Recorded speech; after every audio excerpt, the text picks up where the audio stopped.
사도행전을 살펴봅니다. 우리가 드라마 같은 거 이제 보다 보면은 그런 생각 가끔 하시죠. 그 다음에 어떻게 됐는데, 그 다음에 어떻게 됐는데. 요즘에 드라마는 또 대부분 다 16부작이잖아요. 예전에는 뭐 32부작, 50부작 뭐 이렇게 가서 내용을 이제 질질 끌다가 이제 끝날 때도 많았는데, 요즘에 이제 그렇게 너무 빨리 끝나니까 그 다음에 어떻게 되는지 되게 궁금할 때가 있습니다. 감사하게도 이 성경에서는 그 다음에 어떻게 됐는지를 이야기한 책이 있습니다. 유일한 책이 바로 이 사도행전인데, 예수님께서 이제 부활하시고 그리고 승천하신 얘기가 이제 누가복음에 이제 마지막으로 나와 있는데, 그럼 승천한 다음에 그럼 제자들은 도대체 어떻게 됐을까? 여기에 대한 이제 궁금증이 생기게 됩니다. 그래서 여기에 대한 이야기를 이제 누가가 남기게 되는데요. 누가가 그 이야기에 대해서 이렇게 말을 하고 있습니다. 우리 함께 3절의 말씀을 같이 한번 읽어보도록 하겠습니다. 시작. 그가 고난 받으신 후에 또한 그들에게 확실한 많은 증거로 친히 살아계심을 나타내사 40일 동안 그들에게 보이시며 하나님 나라의 일을 말씀하시니라. 예수님께서 부활하신 다음에 한 40일이 있었고요. 그 40일 후에 오늘 우리가 보는 것처럼 승천하셨다, 이렇게 알 수 있고요. 그렇다면 그 40일 동안에 어떤 일이 있었을까? 오늘 말씀을 보니까 가르치셨다, 그들에게 보여주셨다, 말씀해 주셨다라고 합니다. 하나님께서 예수님께서 가르치시고 보여주신 것은 무엇일까? 여기에 보면은 굉장히 중요한 단어가 있습니다. 하나님 나라의 일. 하나님 나라의 일. 하나님 나라를 가리켜서 우리는 천국이라고 하죠. 그러면 그 천국이 어떻게 이루어지는지, 이후에 어떻게 천국이 우리에게 완성되는지를 제자들에게 보여주셨다. 40일 동안 이렇게 기록을 하고 있습니다. 이제 그렇다면은 사실 사도행전이라는 이 이름은 사도행전이라고 말하기는 조금 애매합니다. 왜냐하면 하나님 나라의 일이 어떻게 그 이후에 이루어졌는지, 그렇게 따져보면 하나님 나라 행전 뭐 이렇게 볼 수 있는데, 왜 그렇다면 굳이 사도행전이라고 불렀을까? 실제적으로 오늘 이 말씀을 읽으면서 이제 사도행전을 쭉 읽어보면은 이 사도 중에 여러 사람들이 등장하지는 않습니다. 굳이 표현하자면 앞쪽에는 베드로가 대부분 나오고요, 뒤쪽에는 다 바울이 나옵니다. 그러니까 사실은 이 사도행전은 베드로 바울 행전이고요. 나머지 제자들은 도대체 어디 갔는지 보여지지를 않아요. 그럼 우리는 전설을 통해서 이게 찾아낼 뿐인데, 이 사도행전이라는 이 말이 쓰인 것은 이제 보드모 사본이라고 해서 여러 카피본이 있을 거 아니에요. 거기에 이제 맨 끝에 사도행전 끝에 가로치고 사도들이 행한 일 가로 닫고, 요거를 가지고 지금 사도행전이라고 하고 있습니다. 그러니까 이제 정확한 명칭은 사실은 없는데, 중요한 것은 이 사도들이 무엇을 했는지, 또 사도들이 그 후에 무엇을 이루었는지가 정확한 목적이 있어요. 하나님 나라를 위해서 일하였다. 천국이 이 땅에 오는 것을 위해서 일하였다. 이것을 우리가 이 말씀 가운데 볼 수 있다는 것입니다. 자, 그렇다면은 사도들을 통해서 하나님께서는 이 땅에 천국이 임하게 하셨다.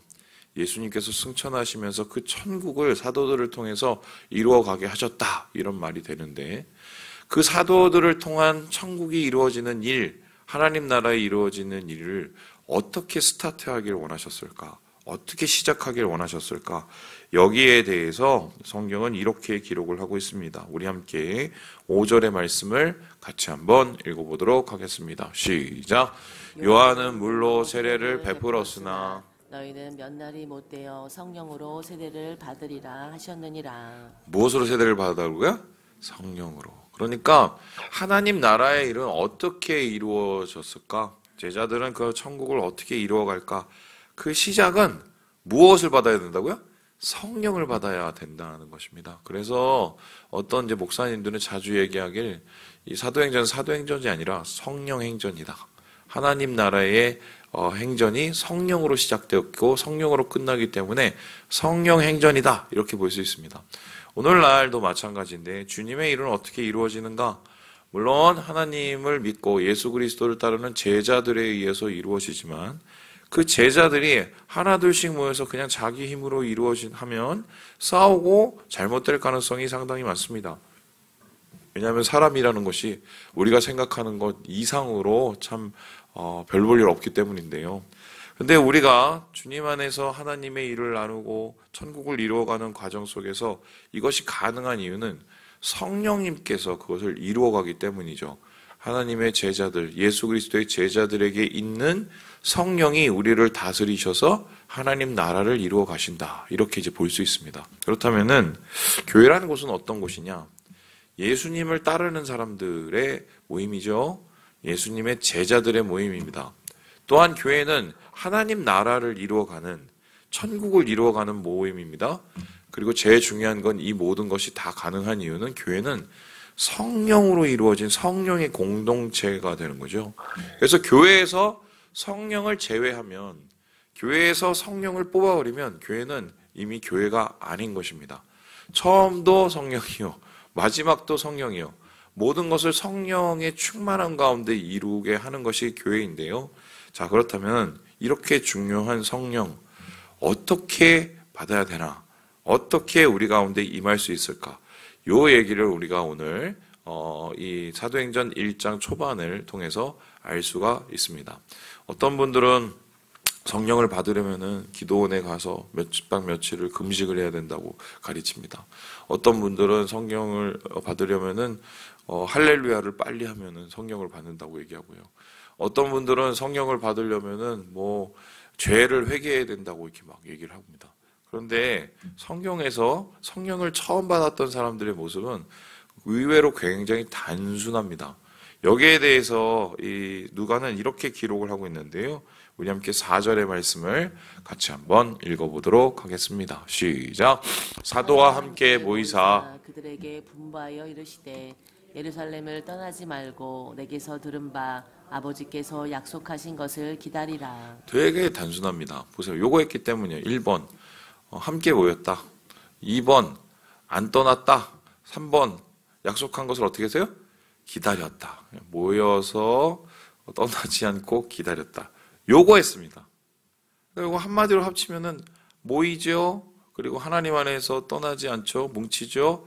그리고 계속해서 기다리죠. 요걸 뭐라고 그럽니까? 교회라고 합니다. 그렇죠? 교회는 뭐죠? 모이지 않습니까? 교회. 회자가 뭐예요? 모일 회자죠. 모여서 뭐 합니까? 하나님의 약속을 가르치죠. 교자죠. 가르칠교. 그리고 어떻게 해요? 그 약속의 말씀을 믿고 함께 그것을 지켜나가죠. 그러니까 성령은 언제 임하느냐? 우리가 교회가 되면 임합니다. 그러니까 최초의 성령은 교회가 된 사람들에게 임했어요. 우리가 보통 생각할 때 구약에서 하나님의 영광이 임하고 하나님의 임재가 임한다면 예루살렘 성전을 생각을 합니다. 예루살렘 성전에 솔로몬이 그것을 봉헌했을 때 하늘로부터 강한 어떻게 해요? 이 구름이 내려오고 그 빽빽한 구름 사이에서 하나님의 영광이 나타나게 되지요. 왜냐하면 그곳에 그냥 아름다운 성전이 지어졌기 때문이 아니라 그곳에서 이스라엘 백성들이 함께 모여서 하나님 앞에 제사를 드리고 하나님 앞에 무릎을 꿇고 하나님을 간절히 바랐기 때문입니다. 그런데 그 예루살렘 성전이 제대로 기능을 발휘하지 못하고 강도의 소굴이 돼버리니까 이제 하나님께서는 새로운 성전을 만드셨습니다. 바로 하나님의 영이 임하는 성전인데 그것은 다름이 아니라 교회였습니다. 하나님의 제자들의 모임, 함께 신앙 고백을 하는 사람들의 모임, 그리고 함께 예수를 따르는 사람들의 모임, 그 모임 가운데 성령이 오신 겁니다. 그 교회 가운데 성령이 오셔서 그들 가운데 성령이 역사하시고 교회를 통해서 하나님의 나라의 일이 나타나게 하시는 것, 이것이 바로 하나님께서 주신 성령의 시작인데요. 그래서 단호하게 얘기할 수 있는데 성령 받기 위해선 교회가 돼야 됩니다. 교회가 돼야 돼요. 나 스스로가 교회가 돼야 됩니다. 그러니까 그리고 성령이 왜 우리에게 존재하게 되느냐? 이게 뭐 이렇게 목사님 얘기해도 되냐? 이게 성경을 보면 그렇게 나와요. 교회를 세우고 교회를 부흥시키기 위해서 성령이 역사하시는 거예요. 실제적으로 이 이후에 제자들이 한 일이라는 것은 무엇이냐면 자기가 교회가 되고 교회를 세우고 또한 세상 속에서 교회를 영향력을 드러내는 이 모든 것 가운데 성령이 역사하십니다. 그러면 성령의 역사는 바로 그냥 교회의 역사다. 이렇게 보면 되고요. 그래서 오늘날 이 사단이 계속적으로 목사들을 무너뜨리고 계속적으로 교인들을 무너뜨리는 이유가 뭐냐면 그곳에 성령이 계시기 때문이에요. 하나님의 영이 계시기 때문이에요. 그래서 교회를 무너뜨리면은 세상을 무너뜨리기가 쉬워집니다. 그러면 교회를 무너뜨리기 위해서 어떻게 합니까?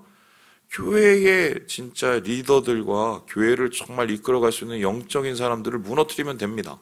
그러니까 성령의 사람들이 성령에 취하거나 성령에 충만하지 않고 다른 것에 취하고 다른 것에 충만하게 만들어버리면 교회를 무너뜨릴 수 있고, 그렇게 교회를 무너뜨리면 더 이상 충만하지 않는 교회는 세상에게 아무런 일도 할 수 없는 것, 이것이 말씀 속에서 우리가 찾게 되는 모든 하나님 나라의 시작이다, 이렇게 볼 수가 있습니다. 자, 그렇다면은 첫 번째로 우리가 깨닫게 했어요. 하나님 나라의 일은 성령으로 이루어진다. 그 성령은 교회가 될 때 이루어진다. 그럼 실제적으로 이러한 교회가 된 이 제자들 가운데 어떻게 성령이 임하게 되었을까? 이 말씀을 보면은 오늘 우리가 함께 굉장히 중요한 단어가 있는데요. 우리 함께 11절의 말씀을 같이 한번 읽어보도록 하겠습니다. 11절의 말씀입니다. 시작. 이르되 갈릴리 사람들아 어찌하여 서서 하늘을 쳐다보느냐. 너희 가운데서 하늘로 올려주신 이 예수는 하늘로 가심을 본 그대로 오시리라 하였느니라. 지금 제자들이 넋놓고 하늘만 쳐다보고 있는 겁니다. 예수님께서 이제 올라가셔서 하늘만 보고 있는 거죠. 도대체 예수님 어디로 올라가신 걸까요? 하늘로 올라가면 저기 대기권 밖으로 나가는데 저 그게 되게 궁금해요. 나중에 한번 여쭤보려고. 네. 어쨌든 뭐 눈은 보는 앞에서 예수님께서 사라지시게 된 거죠. 그걸 계속 넋놓고 쳐다보니까 이 천사들이 와서 그럽니다. 왜 그거 보지 마. 뭐 거기 딱 가신 분 뭐. 사람들은 보통 우리가 생각을 할 때 성령의 역사 막 이러면은 막 뭐 어디에서 뭐가 고쳐졌더라더라, 어디에서 어떤 역사가 나타났더라, 어디에서 뭐가 보였더라, 그런 거 굉장히 중요하시잖아요. 지금 제자들이 그거 다 쳐다보고 있는 거거든요. 예수님 앞에서 올라가고 있어요. 그것만 계속 쳐다보고 있는데. 그런데 재밌는 거는 보지 말래요. 그게 중요한 게 아니에요. 뭐 당장 보이는 와 신기하다, 와 뭐 어떻게 올라가지, 이게 중요한 게 아니래요. 진짜 중요한 것은 뭐냐면 올라가신 그대로 오시리라는 하나님의 말씀, 예수님의 약속의 말씀이었어요. 그러니까 지금 제자들이 성령을 받게 된 이유는 뭐냐면 내가 너희에게 성령을 주겠다. 그 약속을 믿고 먼저 함께 기다렸고요. 그냥 기다린 게 아니라 뭐 하면서 기다렸습니까? 기도하면서 기다렸어요. 그러면 정확하게 표현하는데 성령은 언제 임하시느냐? 성령은 언제 제일 많이 임하시느냐? 오늘날도 성령을 어떻게 가장 우리에게 충만히 역사하시냐? 교회가 함께 모여서 주님의 약속을 믿고 뭘 하면 돼요? 기도하면 돼요. 함께 기도하면 거기에 성령이 임하십니다. 거기에 성령이. 한 마음이 되어서 함께 기도하고 한 성령이 되어서 하나님 안에서 함께 꿈꿀 때 거기에 하나님의 나라와 성령이 임하게 되는 거예요. 목사님 진짜 그런 일이 일어나나요? 제가 증인이에요. 그 얘기하고 마칠 건데. 여러분 아시잖아요. 저는 옛날에 그 대학교 가서 운동권 하고 교회 다니는 애들 막 이렇게 비웃고 그랬어요. 1학년 때. 근데 이제 거기서 배신당하고 제가 정말 막 여기 호원동에 가보면 건영 아파트라고 있는데 거기에서 정말 그 피폐한 삶으로 죽을 생각만 하고 막 살고 있었었는데 제가 다시 회심하고 주님을 인격적으로 만난 게 수도원에 가서 만났거든요. 수련회 가서 만났는데 뭐 어떻게 가서 제가 거기 가서 수련회 가서 하나님을 만나는가? 저는 아직도 또렷이 기억하는 게 저는 기도도 제대로 그때 못했습니다. 왜냐하면 막 마음속에 절망이 너무 많고 또 마음속에 또 교회의 상처가 너무 많아갖고요. 정말 기도도 제대로 한마디도 못했어요. 근데 아직도 기억하는 게 그 청년 공동체 청년 교회죠.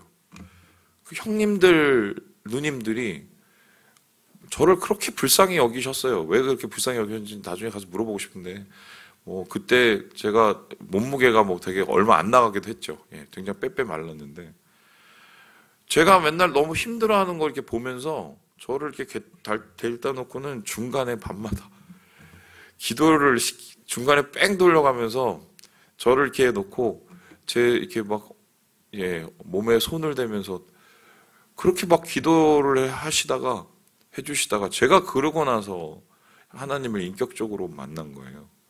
함께 모여서 한 영혼을 위해서 불쌍한 마음으로, 긍휼한 마음으로 하나님 앞에 기도할 때 하나님의 영이 임해서 어떻게 그렇게 강박하던 제가 완전히 무너져 버린 거거든요. 저는 제가 그걸 경험해 봤기 때문에 오늘날도 동일한 일이 일어날 거라고 저는 믿어요. 우리가 진짜 한 마음이 되어서 하나님의 역사를 간절히 바라고 하나님의 마음을 같이 품고 하나님 나라가 이곳에 있기를 간절히 소망을 함으로 우리가 한 영혼을 위해서 묻고 푸는 그러한 일들을 해 나갈 때 하나님께서는 그 영혼을 그냥 내버려 두시진 않거든요. 바로 성령의 공동체인 초대 공동체가 그렇게 해서 성령을 받았고 그렇게 성령을 받은 것을 통해서 하나님 나라의 일을 이루어가게 되는 것입니다. 그래서 저는 5월 한 달은 가정의 달이고 5월 한 달은 또 여러 가지 또 행사도 있지만 좀 기도하는 한 달이 됐으면 좋겠어요. 요즘에 우리 공동체도 참 힘들어하고 어려워하는 지체들이 많고 그리고 세상을 요즘 보세요. 제가 일일이 말을 할 수는 없는데 오만 일들이 다 벌어지고 있습니다. 이게 우리나라가 언제 이렇게 됐냐 싶게 그냥 입이 떡 벌어지게 이것을 우리가 견뎌내고 이것을 우리가 이겨내고 이것을 우리가 주님 안에서 뭔가 아름다운 것을 만들어가는 방법은 우리가 성령 공동체, 기도 공동체, 서로를 위한 정말 합심하는 공동체가 되지 않으면 절대로 이루어질 수가 없습니다. 그래서요, 우리 간절히 구하는 것은 이 5월 한 달을 함께 기도하면서 함께 뜨겁게 성령 충만하고 성령으로 시작해서 성령으로 끝나는 우리 모든 형제 자매들 되시기를 주님의 이름으로 축원합니다.